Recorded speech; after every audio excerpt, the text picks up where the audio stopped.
Here is Mansur, from Dawah Wise, engaging in a debate with a Quran-alone brother at Speaker's Corner, London. Let's see what kind of claims he makes and the questions he poses to the brother. Mansur opens with a line of questioning aimed at casting doubt on the reliability of the Quran's transmission. Who's been writing the Quran? Who? Well, I don't know the names of the people. The people who transcribe and scribed and wrote the Quran. Because you don't know the names, do you trust them? Those anonymous people. Well, I trust God. That God is going to bring us... No, that's not my question. When you ask whether I trust the people who transcribe the Quran, you're implying that the authenticity of the Quran depends on knowing the names and identities of those individuals. But this approach overlooks a fundamental aspect of the Quran's message. The Quran itself addresses this concern directly. In Quran 15 verse 9, Allah states, "Indeed is we who sent down the reminder Quran, and indeed we will be its guardian." This verse makes it clear that the preservation of the Quran is a divine responsibility. It is not dependent on any human effort or chain of custody. Even though people played a role in writing it down, their efforts were under Allah's supervision, ensuring its protection. This divine assurance allows me to trust in the Quran's authenticity, not because of a traceable list of scribes, but because Allah has guaranteed its preservation. Furthermore, the Quran has always been presented as a complete and flawless guide. This is the book about which there is no doubt, a guidance for those conscious of Allah. Quran 2:2. If the Quran were compromised or altered, it could not fulfill its role as a source of perfect guidance. Therefore, believers trust that Allah would not allow His own message to be corrupted, for that would contradict the very purpose of divine revelation. This is why the question of who specifically transcribed the Quran is less relevant.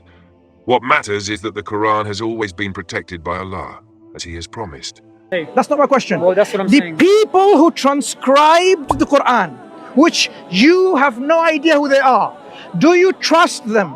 That they transcribed it accurately, correctly, authentically? Well, I trust that God has preserved it, so what? That's not my question. Mansur, your question about the trustworthiness of those who wrote down the Quran also raises a deeper issue. Are we prepared to question every religious text in the same way? Most religious traditions, including the compilation of hadiths, rely heavily on the integrity of human transmitters. Yet, while hadiths depend on the character and reliability of narrators, the Quran stands apart by declaring itself to be divinely protected and preserved. If we were to apply the same skepticism to hadiths, which rely on complex chains of narration, would we not find many more reasons to question their authenticity than we do with the Quran?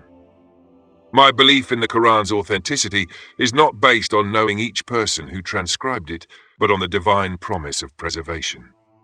Just as natural laws work perfectly without us needing to know the name of every scientist who described them. Do you trust those who transcribed the Quran? I trust God. That's not my question. I'm not saying that I know the route by which the Quran came from revelation to me today, right? I don't know the route of who it passed, who scribed to who passed it on. My belief that this is preserved and guidance is there. See, I trust that. Mansur, the Quran has been preserved without us needing to track every scribe involved. The consistent message, structure, and preservation of the Quran over the centuries speak to this divine oversight.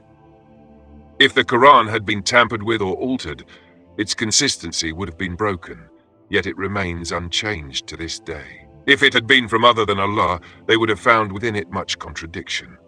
Quran 4:82. I trust God that what I've received... Did God tell you directly?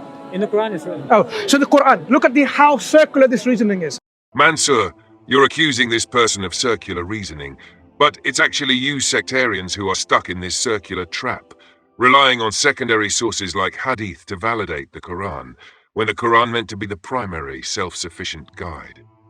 You keep asking for external validation, while Allah has already assured its preservation and authenticity. When the Quran invites critical reflection and examination, it stands up to scrutiny, as seen in Quran 4:82. The Quran's claim of divine origin rests on its internal consistency, profound guidance, and historical resilience. This is not a matter of blind faith. It is a matter of trusting the divine promise and the Quran's own testimony of its completeness and clarity. To suggest that following it alone is a deviation or a flaw is to overlook the very principles upon which it stands. When you question how the Quran came to be from the time of revelation until now, you're suggesting that human errors could have compromised it. But if Allah has declared the Quran as guidance for humanity, then it follows that He would preserve it from any corruption. To think otherwise is to imply that Allah is unable to maintain the integrity of His message, which contradicts the essence of faith in divine power. The Quran repeatedly assures us of its clarity, completeness, and divine protection, making additional layers of human verification unnecessary.